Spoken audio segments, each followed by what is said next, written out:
નમસ્કાર મિત્રો, સ્વાગત છે તમારું મારી યુટ્યુબ ચેનલ પિન્ટુ સરકારી અપડેટમાં।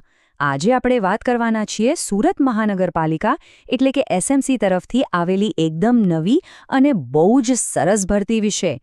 જે લોકો સરકારી નોકરીમાં જોડાવા માંગે છે એમના માટે આ માહિતી ખૂબ જ મહત્વની છે। તો ચાલો ફટાફટ જોઈ લઈએ કે આજે આપણે શું જાણીશું। સૌથી પહેલાં તો આ નવી ભરતી શું છે એ સમજીશું। પછી કઈ પોસ્ટ માટે જગ્યાઓ છે, પગાર કેટલો મળશે અને અરજી કઈ રીતે કરવાની છે એ બધી જ વાતો કરીશું।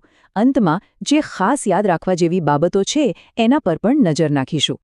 તો મિત્રો, સુરત મહાનગરપાલિકાએ અમુક ખાસ એક્સપર્ટ્સ માટે ભરતી બહાર પાડી છે।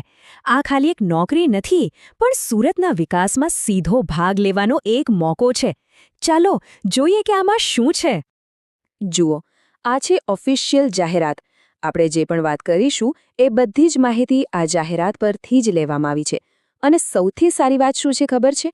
આ ભરતી વોક ઇન ઇન્ટરવ્યૂથી થવાની છે। મતલબ કે કોઈ લાંબી લચક પરીક્ષાઓ નહીં, સીધું જઈને ઇન્ટરવ્યૂ આપવાનો। ચાલો હવે આવીએ સૌથી મહત્વના સવાલ પર કે ભાઈ જગ્યાઓ કઈ છે, કઈ પોસ્ટ માટે અરજી કરી શકાય। ચાલો એના પર એક નજર નાખીએ। તો અહીં કુલ 5 અલગ-અલગ એક્સપર્ટ પોસ્ટ છે અને દરેક પોસ્ટ માટે એક જગ્યા છે। કઈ? Civil engineer, MIS expert, social development expert, financial management અને અકાઉન્ટિંગ એક્સપર્ટ અને છેલ્લે IEEC એક્સપર્ટ। આ બધી જ પોસ્ટ પરથી લાગે છે કે અનુભવી અને જાણકાર લોકોની જરૂર છે। હવે વાત કરીએ પૈસાની અને નોકરીની શરતોની, કારણ કે કોઈ પણ નોકરી માટે આ જાણવું બહુ જ જરૂરી છે। ચાલો આની વિગતો જોઈએ। આ 5 પોસ્ટ માટે માસિક ફિક્સ પગાર છે ₹45,000। આ એક સારો પગાર કહી શકાય, જે આ પોસ્ટ માટે જરૂરી આવડત અને અનુભવને ધ્યાનમાં રાખીને નક્કી કરવામાં આવ્યો છે। હા, પણ એક વાત ખાસ ધ્યાનમાં રાખવા જેવી છે। આ જે બધી જ જગ્યાઓ છે એ 11 મહિનાના કોન્ટ્રાક્ટ પર છે, મતલબ કે પરમનન્ટ નથી।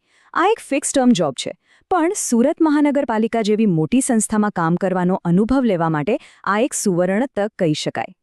તો પછી આ નોકરી માટે અપ્લાય કઈ રીતે કરવું? પ્રોસેસ એકદમ સિમ્પલ છે, કેમ કે આખી ભરતી વોક ઇન ઇન્ટરવ્યૂ પર આધારિત છે। કરવાનું બસ એટલું જ છે કે જે તારીખ અને સમય આપ્યો છે એ દિવસે નક્કી કરેલા સ્થળ પર પહોંચી જવાનું, ત્યાં તમારા ડોક્યુમેન્ટ્સ આપીને રજિસ્ટ્રેશન કરાવવાનું અને પછી સીધું ઇન્ટરવ્યૂ આપવાનું। એકદમ સરળ। ઇન્ટરવ્યૂ પર જાઓ એ પહેલાં આટલી વસ્તુઓ તૈયાર રાખજો।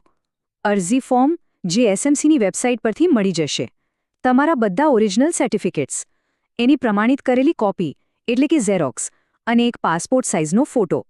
આ બધું હશે તો જ ત્યાં રજિસ્ટ્રેશન થશે, એટલે ભૂલતા નહીં।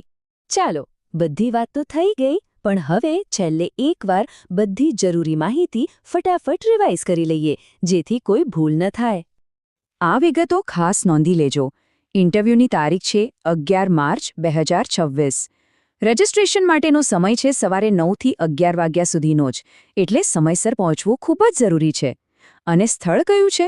3જો માળ, સ્થાયી સમિતિ ખંડ, new annexe building, Mughlisara, Surat. તો હવે છેલ્લો સવાલ એ છે કે શું આ તક યોગ્ય છે? ₹45,000ના પગાર સાથે 11 મહિનાની કોન્ટ્રાક્ટ જોબ। જો સુરતના વિકાસમાં યોગદાન આપવાનો વિચાર હોય તો 11 માર્ચ 2026ની તારીખ માટે તૈયારી શરૂ કરી દેજો। મિત્રો, દરરોજની સરકારી અપડેટ સૌથી પહેલાં મેળવવા અમારો ટેલિગ્રામ ગ્રુપ જોઈન કરો। લિંક ડિસ્ક્રિપ્શનમાં છે, હમણાં જ જોઈન કરી લો। તો મિત્રો, આ હતી સંપૂર્ણ માહિતી। જો તમને આ માહિતી ઉપયોગી લાગી હોય તો વિડીયોને લાઇક કરો, મિત્રો સાથે શેર કરો અને ચેનલને સબસ્ક્રાઇબ કરવાનું ભૂલશો નહીં। મળીએ ફરી એક નવી સરકારી ભરતી સાથે। જય હિન્દ, જય ગુજરાત।